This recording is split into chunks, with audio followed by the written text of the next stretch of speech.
Hello everyone, welcome back to the latest lecture session. In the last couple of sessions, more or less we have been looking at aspects that have come into play relatively recently, at least in India. For example, we started discussing adsorption, right? And in general, we haven't applied adsorption in wastewater treatment a lot, at least in the Indian context, but with various requirements and such, they are coming into play, at least those aspects that look into or use the principles given in adsorption. One obvious example was granular activated carbon. In that context, obviously, activated carbon has some active sites which can adsorb my organic compounds of interest, right? And after all these sites have been exhausted, I need to replace the relevant activated carbon. In that context, I believe we looked at breakthrough, right? Granular activated carbon and breakthrough, right? So, this is the mass transfer zone here, yes, and I guess here it is the mass transfer zone here, and so on and so forth. So, what is happening? I guess we did discuss this. So, here this part of the adsorbent, there are no more sites available for adsorption, and now I guess the active mass transfer zone is out here. So, this profile has some relevance, we will look at that. For example, this is the breakthrough, and this corresponds to, or this particular graph corresponds to the profile that we see out here. So, if my inlet concentration is, let us say here they say 101, I guess let us say just for sake of it 150 milligram per liter of the compound of interest, and I do not want the concentration to be greater than 10 milligram per liter, okay, 10 milligram per liter. And so, during all this time, this is time, operation time, it is fine. But obviously, here the concentration is reaching my acceptable level, the concentration in the effluent, and then it is beyond the concentration that I am comfortable with. So, I guess I would say that the system has achieved breakthrough here itself, right. So, that is something to keep in mind. But what will decide the shape of this particular tail or such, if I may call that, or shape of this particular breakthrough, right. Let us look at that aspect. So, before we go further, I guess we did look at it in the context of some of the other aspects there with respect to the isotherms. Typically, we have favorable and unfavorable isotherms. So, here it is Q, and I guess you have amount adsorbed per unit weight of adsorbent, and here pressure, but we will look at it in terms of concentration in the liquid, right. So, here as you can see at maximum capacity, I guess, or maximum concentration, fine, the capacity is the same at maximum concentration though, right. But if I look at the cases when the concentration is somewhere out here, let us see, right, the concentration at or in the aqueous phase, right. What do you see? We see that there for the same equilibrium Q or C, pardon me, what do we see for the favorable one? We see that more amount is adsorbed per unit weight of the adsorbent. For this, we see that relatively less amount is adsorbed per unit weight of adsorbent. Why is that relevant? Well, if my adsorbent can adsorb more of the compound of interest, even at the given concentration in the aqueous phase, right, we are talking about that particular equilibrium conditions at that particular concentration, it means that with less amount of adsorbent, I can adsorb more of the compound, right. So, the volume or the mass of the adsorbent required will be relatively less. But with the adsorbent that follows the unfavorable isotherm or such, the shape that we have here, what will you see there, or what would you observe there? Obviously, you need a lot of adsorbent to be able to achieve that given amount of contaminant removal, let us say. That is something to keep in mind. Again, some of the concepts here that we are going to discuss, I was able to clear by talking to Dr. Sudipta Sarkar. So, thanks to him. So, that is in general, right. Again, extreme case of favorable, irreversible, but rarely will we see that particular case, favorable and unfavorable. This is one aspect to keep in mind. And in what context were we discussing this or trying to discuss this regarding this breakthrough curve, let us see. So, here the same graph, if I am trying to plot it here, right, this is time, let us say, and this is the concentration in the effluent, let us say. So, the profile can be like this, a relatively sharper breakthrough, right, or it can be, or it can take a different shape too, right. For example, it can be something like this. So, if I look at the acceptable concentration or the levels that I am comfortable with, here you see that the breakthrough has occurred earlier, and for the other case we see that the breakthrough has occurred later, T1 and T2. This is the concentration, let us say, that I am fine with, comfortable with. Yes. And how or what factors decide this particular what do we say, shape of the curve? Let us look at that. So, one aspect is that the concentration velocity, as in this particular, let us say we are having 150 here, right. Let us say, let us consider 100 milligram per liter, that zone at which the concentration is 100 milligram per liter. Over time, obviously it is moving down, right. In this case it is moving down. So, if I look at that as concentration velocity, looks like it is dependent upon 1 by, I guess you have terms with respect to porosity, Q by A and such, yes. And in the denominator though, what is it that I am going to have? This is concentration velocity, right, concentration velocity. I am going to have 1 by dq by dc, right. This is, in a way, you have q and c here, right. Okay, we have q and we have c here. So, for the favorable, let us look at two cases. Let us say one case is out here, when the system is in equilibrium with higher concentration, right, that is one case, yes. And another case is here, let us see, when it is in equilibrium with lower concentration, right. So, this is one aspect, yes. So, as you can see, slope relatively flatter, relatively steep here, and as we mentioned or looked at earlier, we had this concentration velocity to be proportional to 1 by dq by dc. Again, there are other terms, q by a, which is the superficial velocity, I guess, or the flow velocity, and also porosity here, dq by dc. So, as you can see here, let us say relatively lesser value here, right. So, case 1, let me write that here, and case 2. So, in that context, what we will have? I will have 1 by a smaller value. I am saying this is case 1, this is case 2, right. So, case 1 by smaller value, meaning Vc will be relatively high, right. And in case 2, slope is steeper. So, again coming back to this particular case, 1 by dq by dc is higher. So, Vc will be relatively lower, right. So, case 1 and case 2. Why is this relevant? As we were looking at it here, when it is coming in this direction, what is happening here? So, this phase will be in equilibrium or in contact with, or it will be more or less case 1 here, right. And what about case 2, right, when it is somewhere out here, yes. So, case 2 is relatively slow, right, case 2 is somewhere out here. So, as you can see, 1 is relatively fast, okay, let me write it here, 1 is relatively fast, 2 is relatively slow. That is what we see. The leading edge or the head, which is in equilibrium with relatively lesser concentration, is relatively slow, but the one or the tail, I am using layman's term here, that is relatively fast. So, what happens? This mass transfer zone will be relatively less. Then the kind of breakthrough that you will have, let us see if I have a blank slide here. So, the kind of breakthrough that you would have, right, this is the profile. So, the mass transfer zone is relatively less, right.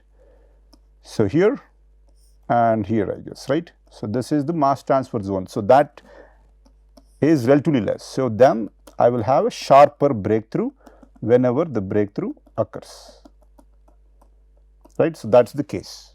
But if it is the case with the unfavorable isotherm, so this was the case when we looked at the favorable isotherm.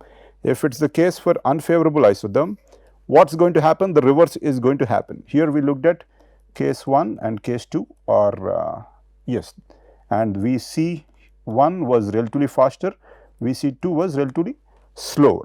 But in this case, you can look at the slope, what is going to happen? So, at 2 and here 1, Vc1 is relatively slower, Vc2 is relatively faster. Again, you can look at the relevant slope here at different cases, let us see, right. And so, what does that mean? I am going to have this kind of a shape where the mass transfer zone is like this, right, or the shape which is similar to what we had here, let us see, right. So, that is the relevant aspect here, right, something like this. So, what is that going to lead to? Whenever breakthrough is about to occur, will I have such a sharp breakthrough? No, I will have something like this, right. So, I will have something like this and this elongated or this kind of tail shaped breakthrough, right. So, as you can see, if I had a sharper breakthrough, that would have occurred later, yes, even though the capacity is the same.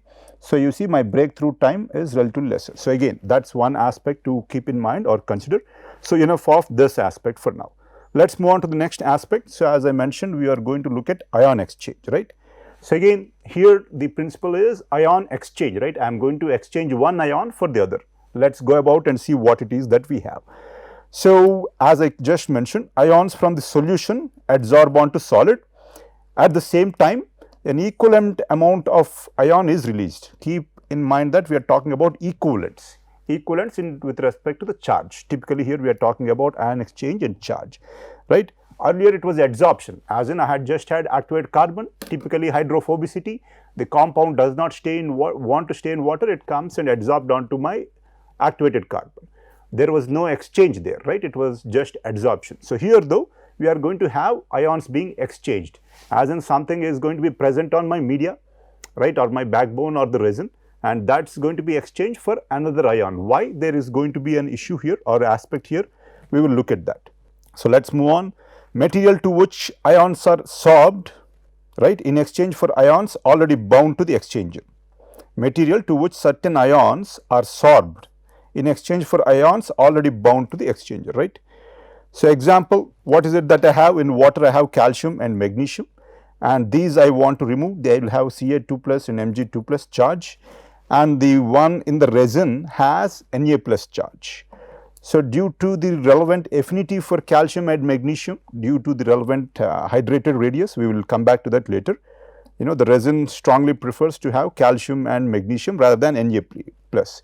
So, Na plus will be released into the solution, while calcium and magnesium which are in the solution will be adsorbed onto the resin, right. So, that is one aspect to keep in mind, right. Okay. I guess that is the relevant aspect I have here, right. So, I have calcium in the solution, and here is the ion exchanger, right. Ex is the layman's term that we are using to denote anion exchanger, pardon me, cation exchanger, and then 2 sodium are replaced for 1 calcium. Obviously, why? 2 plus charge on this and 1 plus charge on this, right. So, let us see same case with magnesium. Fine. We have components, I guess we did look at this. So, we have the resins and manifolds and such, but again I just wanted to present a relevant what do we say, picture. Again keep in mind that you will again have to regenerate it and such, either on site or off site. So, that is one aspect to keep in mind, but let me not dwell a lot of time or spend a lot of time on this picture. So, multi-column ion exchange. So, I guess you see different columns and such out here, yes, and this is what it can typically look like. Let us see. So, characteristics of material and such, let us look at what it is. So, what are we looking for? We want to have a surface charge that attracts the oppositely charged ions, let us see. So, cation exchange resin, let us see, right. So, it will have a negative charge, and that is why H plus is relatively bound to it, right, or adsorbed onto it, and then Na plus comes into the picture, and depending upon the relevant affinity, it will replace or exchange with H plus, let us see, right. So, that is something to keep in mind. Negative charge obviously attracts positive ions, that is why it is called a cation exchanger. So, as you can see, cation exchange, Na plus cation positively charged, H plus cation. So, we have a cation exchange taking place. So, what does it typically look like? Let us see what we have here. So, this is the initial case and this is the case at equilibrium. So, what do I have? I have B plus and X minus compounds, right. In water you have to have charge neutrality, that is why you will always have the cation and the relevant anion, let us see, right. So, you have aqueous phase ions which we want to remove. I want to remove B plus, fine. I want to remove B plus, and in the resin obviously has a negative charge, yes, and again even it has to be balanced with respect to charge, and that is why you have the ions here, right, the relevant positively charged ions, yes. So, what is going to happen? Because the resin has a greater affinity for B plus rather than A plus, what are you going to see? You see that B plus is going to be adsorbed onto the what do we say, resin, while A plus is going to be released. So, here I am going to have ion exchange. So, at equilibrium you see that most of the B plus has been removed, right. Again, it is an equilibrium, that is why I guess you can't have 0, you will be relatively, you will have relatively less, but you will not have 0. So, that is what you see out here, right. So, types of ion exchangers, we have natural materials like soils, typically they will have cation exchange capacity. Why is this? Due to the negatively charged, typical negative charge on the clays, let us say, that is one aspect to keep in mind. And zeolites, again they are were originally used in water treatment, and even now a lot of research goes into zeolites. These are the natural materials, right. And we have moved on, or quite a few people now look at applications of synthetic resins, right. So, we have synthetic ion exchange resins. What do these resins contain? Obviously, we need a polymer backbone, right, that is one aspect. And to interlink or link these backbones, you are going to have cross-linking groups.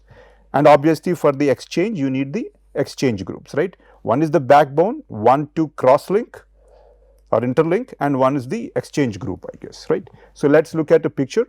So, here I guess we have the relevant picture. So, here you see the backbone, right, that is coming from here, and here this is the cross-linking group, right. So, this is the cross-linking group here, divinyl benzene there, and here also divinyl benzene. So, two cases here. Here styrene is the backbone, or leads to the backbone, I guess, okay, resin backbone, as you can see, yes. And here it is methacrylic acid, right. You can see the backbone, and then the interlinking between what we say different chains based on this particular cross-linking, right. And as mentioned, exchange groups, right. So, exchange groups, so COOH, right, RCOOH, let us say it can be as plus H plus. So, it can release this H plus, right. So, thus you will have that particular what do we say, this particular site is the exchange site, and here again SO3H. So, H plus can be released and the relevant cation can be adsorbed here, right. So, you are going to have ion exchange, right. This is one aspect to keep in mind. So, synthetic exchange groups, what else do we have? Negatively charged, right. So, they will be cation exchangers. So, again in the context of these exchange groups, we have a concept about strong or weak acid resin. We will look at what it is about in just a moment. So, here we have, as we just looked at, right, carboxyl groups RCOH, again with and without the proton, sulfonic, yes. So, thus if you can remember or look at your acid base relevant aspects, right, we have this type of a curve for acids and bases, yes, and this is the protonated form HA. HA, let us say, is this form, and this is the A minus, right, deprotonated form. And we have x axis here, we have the concentration here on the y axis.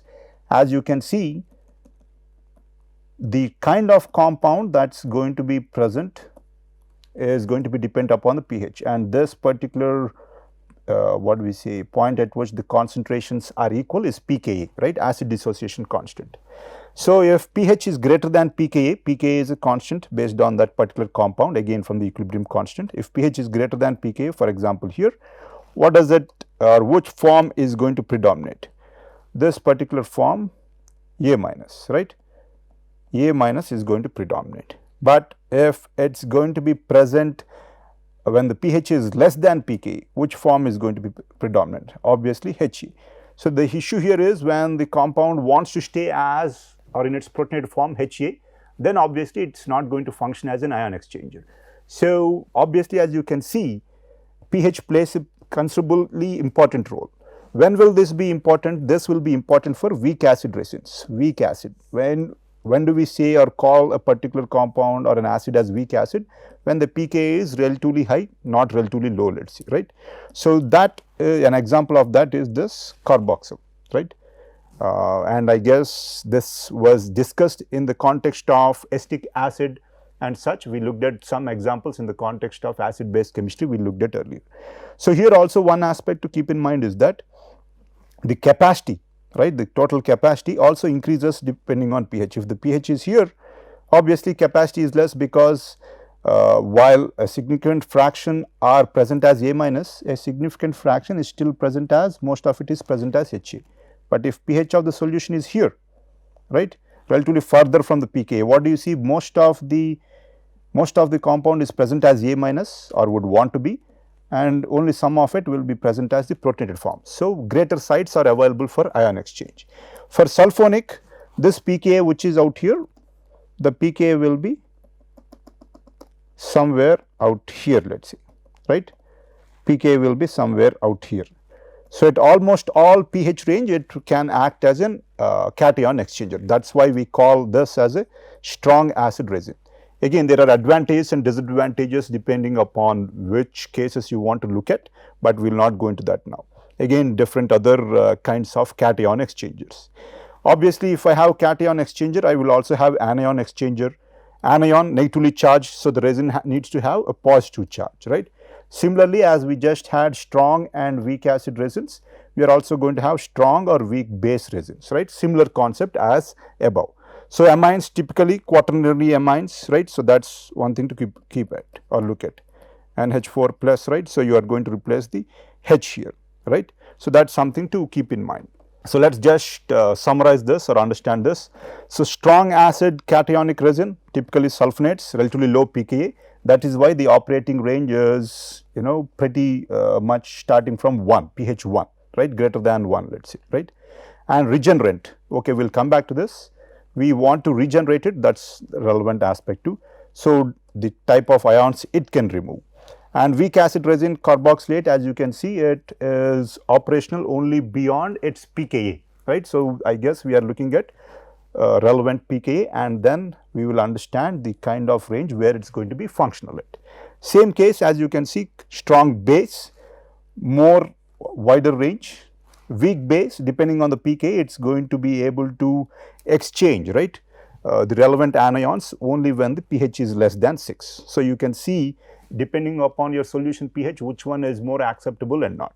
And one aspect to note is that because the weak acid resin, let us say, let us look at this weak acid cationic resin, at a particular pH you know that it wants to have the proton H plus. So, when you are regenerating it, as in consider the case when all the ion exchange sites or most of them have been taken up by your compound of interest that you want to remove, but you do not want to throw the resin out, right.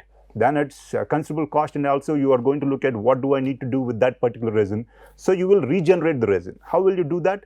Well, it is like reversible reaction, you can think of that partially. Let us not go into the details here. So, I will add a lot of H plus, right. But with respect to the strong acid, as you can see, it does not have a great affinity for H plus. It tries to release H plus because its pKa is pretty low. But for weak acid, pKa is relatively high. At a considerable range, you know that it strongly wants to take up H plus. So, it is easier to regenerate the weak acid cationic resin compared to the strong acid cationic resin, right. That is one aspect to keep in mind. Let us move on. So, I guess we looked at this, but let me just summarize again. The bead here is polystyrene polymer cross-linked with divinyl benzene. This is what we looked at earlier, right. So, we have cross-linking here.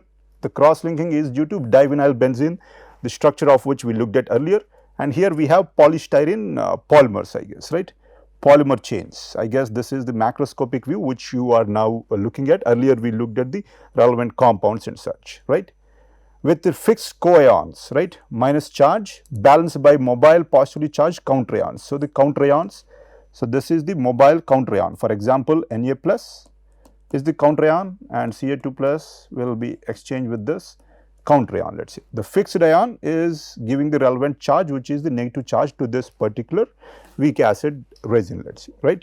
Because it has a negative charge, fixed negative charge, it will obviously have opposite counter ion, let us say, right, the counter ion there. So, that is what we are looking at here. So, strong cation exchange resin on the left and strong base on the right. Again, this is depend obviously on the pKa value of the relevant group. That is something to keep in mind, right. So, let us move on. And what does it actually look like? Here you see the relevant beads and the diameter is 75 to 150 micron. Obviously, as you can see, it is relatively small.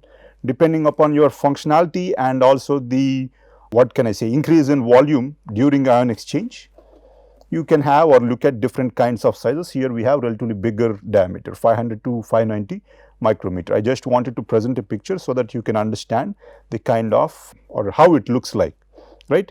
So again, ion exchange wave saturation, we looked at this in the context of adsorption. So I will not look at that or go through this in detail, let's say, but let's just summarize that. For a column of resin, the exchange reactions begin to saturate the upper levels, right? Initially, we are going to have saturation here before the lower levels, yes. And then I guess we'll use the term mass transfer zone earlier. The progress of this saturation through the column results in a wave of saturation. For example, in the earlier context, we looked at something like this wave, right? So this has been saturated, this has not been saturated yet. So that is what we can look at. For example, this whole part has been saturated here, here relatively bigger part at this part, here almost none of it has been saturated, right? So that's what we are talking about. So the exchange zone has been highlighted here. This is moving through. So once it reaches down, and depending on your concentration, you are going to have relevant breakthrough, right? So let's look at it here again. So we have, what do we say, inlet concentration C naught and effluent concentration Ca. Ca is below the relevant concentration that I am looking at, so that is fine. So what do we have here? So initially we have a lot of active sites or ion exchange sites available, right? And thus most of the cations are being taken up, let's say. But as we move further down, you see that almost all the sites are being used up. And at this particular point, we have the breakthrough. Why are we calling it the breakthrough? Because my particular concentration of interest has been crossed by the effluent concentration. As you can see here, mass transfer zone has reached this, or exchange zone has reached my outlet. So the concentration of the relevant compound in the outlet is going to be higher. And if it's higher than the compound or the standard of interest to me, then I'm going to call that the breakthrough. And this breakthrough, I guess, is here when it reaches this particular effluent. So again, this shape and such, we looked at it earlier, let's not go into that. So again, as we mentioned, you can represent it as a kind of reaction. So here we have the resin, and this is the ion in the water, right? And now A plus is being exchanged with this Bn plus, let's see, yes. So you can write it in terms of, the equilibrium constant, right? You have the products in the numerator, and in the denominator you are going to have the reactants. So that's what you have out here, let's see. So if you want to have this reaction going forward, what do you want to have? You want to have more of this. If you want to have this reaction go forward, the backward reaction, what do you want to have? You want to increase the concentration of A plus. This is the principle for regeneration too, right? Again, let's not look at that right now. Okay, let me skip this because we discussed this. So selectivity of ions. So we looked at Na plus or H plus, as the initial counter ions, right, or the counter ions. And why is it that they will be replaced by the calcium or magnesium in my particular solution? Why? Right. So here we are going to talk about selectivity of ions. So we have preference of the ion exchange material for one ion over the another. So here we have again a particular variable called the selectivity coefficient, right? Again, S and R denote the solution and resin concentration and such. If we have Qs equal to 1, no preference for A over B, right? If Qs is greater than 1, obviously Bn plus 1 is going to be preferred over A plus, right? That's what we want. Qs is less than 1, again you can look at this. A plus is preferred over Bn plus 1. If Qs is greater than 1, what does that mean? That means that the denominator is higher, right? We obviously had this particular equation here, right? If this numerator, even if it's not at equilibrium, so this is Q, let's say, right? So what does it mean when the numerator is higher? It means that the system prefers that A plus is in the solution and B plus is adsorbed, or is with the relevant coion there, right? So this means that it has an affinity for the B plus. If not, if Q is less than 1, I guess denominator is relatively higher. What does it mean? This particular resin has a greater affinity for A plus, right? So that's what we are talking about. Let's move on.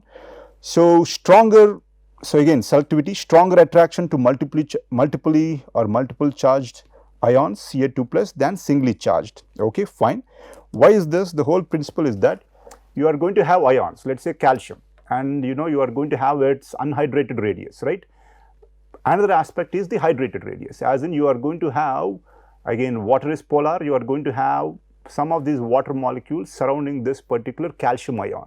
So whenever calcium ion moves, these water molecules move with it. So when this calcium ion is being, what do we say, exchanged with Na plus, right? The system prefers one that has, I guess, relatively smaller hydrated radius, if I am not wrong. We will look at that, but again, smaller hydrated radius. Why is that? Osmotic pressure will be applied on the resin, and the system will see to it that the one that has less resistance, layman's terms, or less osmotic pressure will be taken in. So that's why those compounds or ions, pardon me, with lesser hydrated radius will be preferred. And typically, when will that be the case? When it's relatively smaller ion with greater charge, let's say, right? So bigger the ion and lesser the charge, your affinity typically decreases. Why? Again, it's relevant to the hydrated radius, right? So strong attraction for smaller hydrated radius, and typically it's inversely proportional to the unhydrated radius, as I just mentioned. So here obviously Ba2 plus Sr2 plus greater than, greater the affinity, I guess, right? This is for cations and this is for anions, but this is the general rule. There will be some aspects of here and there, but again, key aspect is to understand that it's the hydrated radius. So if we choose a resin with high affinity for the compound of interest, why is that going to be relevant? Obviously sharper breakthrough, then leading to shorter ion exchange column, and then obviously I can have greater flow rate, right? And disadvantages, obviously, if my relevant resin has great affinity for the compound that I am trying to remove, later when I am trying to regenerate this particular resin, obviously it's going to be relatively difficult. Why is that? Because it likes the compound so much, right? So that's one aspect to look into. So ion exchange capacity, we have two terms here. One is the total capacity and another is the capacity for the target ion. The key obviously is that one aspect deals with the target ion, one is about the total capacity. So for example, we were trying to, let's say, remove different compounds, let's see, yes, and we have calcium, fine. So if my target is calcium, but I have other cations that are present, my particular resin will not only pick up Ca2 plus, it will also, exchange or, have an exchange with the other cations present in the solution depending on the relevant affinities and such. So here I am going to be concerned about total capacity and also capacity for the target ion. So all possible exchange sites, units typically equivalents per gram or equivalents per liter. Typically I am having or looking at 1 to 4 milliequivalent per milliliter. For the target ion, obviously it's the total capacity minus capacity used for preferred ions, let's say, right, at breakthrough. So that's how we are going to look at it. Operation capacity depends on flow through the column, bed depth, right, bed depth, selectivity coefficient, exchange ion size, yes, again this is slightly relevant to the selectivity coefficient, amount of regeneration used, let's say, or extent of regeneration required. Why is this? Because the more regenerant that's used, again the costs are going to add up. Why? Because later again you have to dispose this regenerant somewhere. So relatively less volume, relatively less disposal cost too, and also even to get the regenerant you are going to, what do we say, spend less, right? So that's something to keep in mind. Composition and concentration of the feed solution, as in what's coming in. Why is that? If it's just Ca2 plus and I just want to remove Ca2 plus, fine.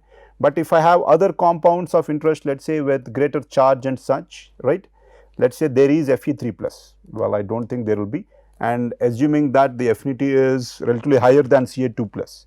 So what's going to happen? The ion exchange resin will take up both Ca2 plus and Fe3 plus, right. So the composition and concentration of the field solutions come into play, and obviously again temperature, because again everything is about equilibrium constant and such, which is dependent upon the relevant temperature.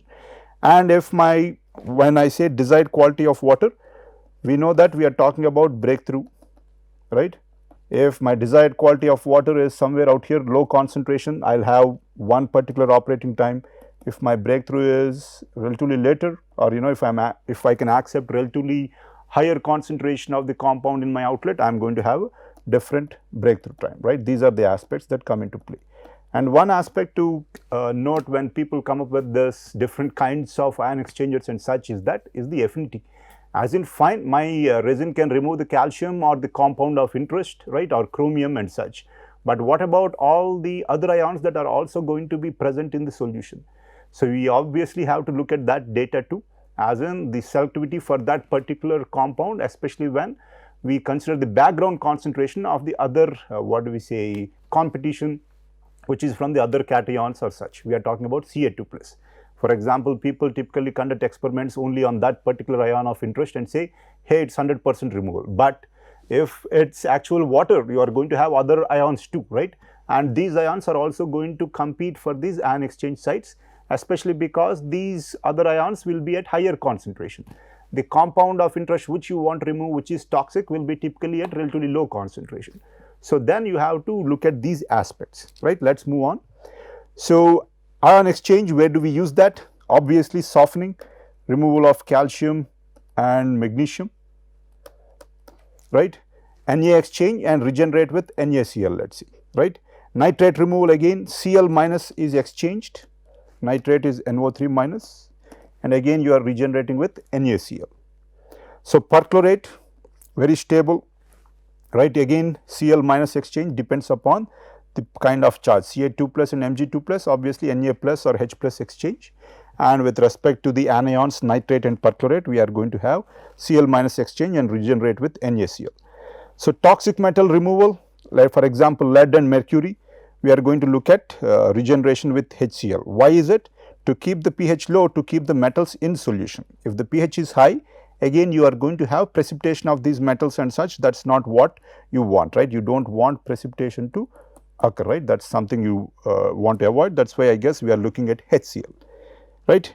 Demineralization, OH and H forms regenerate with NaOH and HCl, let us see, right? I want to remove the minerals, right? It is all minerals. I am not just talking about a particular compound and such, demineralization. So process cycle, it is just summing up what we looked at earlier. First, we are going to look at the example, I guess, of calcium and magnesium. I want them to be removed, right? What is going to happen when it contacts the resin? Due to the greater affinity, calcium and magnesium are now ion exchanged or are adsorbed onto the relevant resin, while Na plus is exchanged. We have ion exchange, let us say, right? After the capacity of the resin has been reached, meaning there are no more available active sites, right? Then what do? We can't remove anything and breakthrough has occurred, right? Breakthrough of Mg2 plus and then Ca2 plus.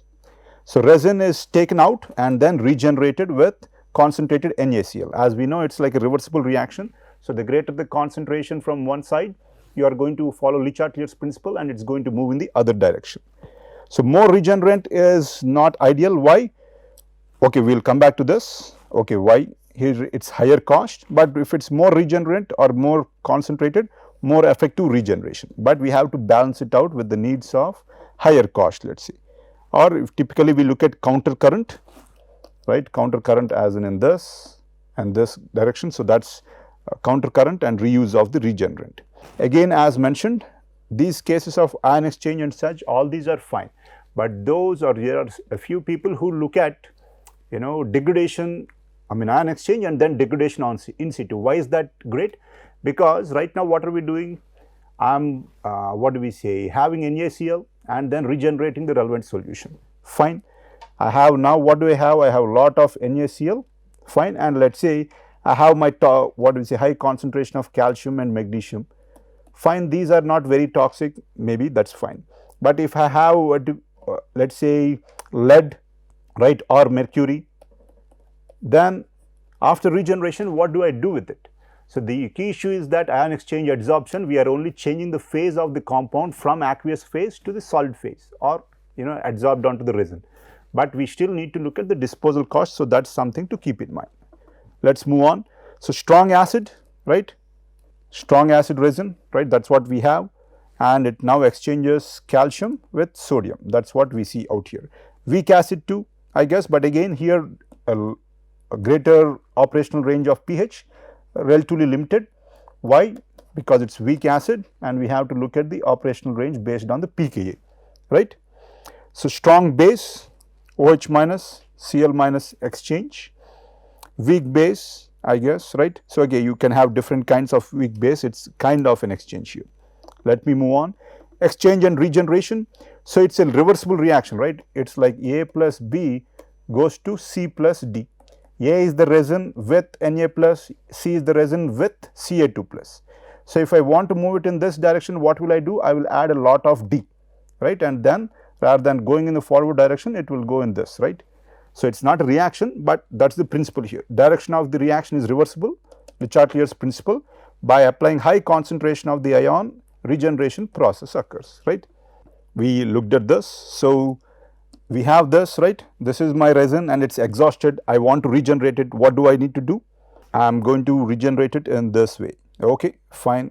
I guess I should have added this. If I want to go it in this way, I am going to have NaCl addition. So, sometimes obviously we are also going to look at HCl regeneration. This is something we have also looked at earlier, let us say. So, different aspects to keep in mind. One aspect is also moisture content, because swelling occurs depending on the size of the ion that is adsorbed or desorbed, right. So, that is something to also keep in mind. So, backwash rate and such, just relevant aspects here for cation exchange resin, the relevant capacity. Keep in mind that we are always looking at equivalents, right, equivalents. So, that is why here I guess we have units in terms of as CaCO3. So, backwash rate is one aspect, and how long? Yes, as you can see, bed expands by percentage. This is something that I mentioned, and regenerant typically used and such, let us see. Okay, so I guess with that we will more or less wind it up, wind it up. Design consideration, whenever we look at small examples, size of the exchanger, right. How much is the size of my exchanger? What is it going to be dependent upon? I need to know what is the total mass of the compound of interest that is coming in. What is the mass of the compound that my particular ion exchanger can take up, right. So, it is the amount of the exchanger material. How do I calculate that, or why is that necessary? It determines the time for breakthrough, right. So, we convert all concentration to equivalents, as equivalents or with respect to CaCO3, and time to breakthrough, right. Total exchange capacity of the bed by flow of hardness. Here we are talking about hardness obviously to the bed, right. Total capacity by hardness coming in per time. That will give me an idea about the time to breakthrough, let us say. And what about the total exchange capacity? That is going to be equal to amount of resin into specific exchange capacity of the resin, right. That is pretty much obvious. So, trade-offs, if it is relatively large, longer run time, higher capital cost, right, but lower operating cost. Small, obviously it is the other way around, right. Okay, so with that we are done with ion exchange, and we will move on to looking at or discussing reverse osmosis in the next session. With that, I will end today's session.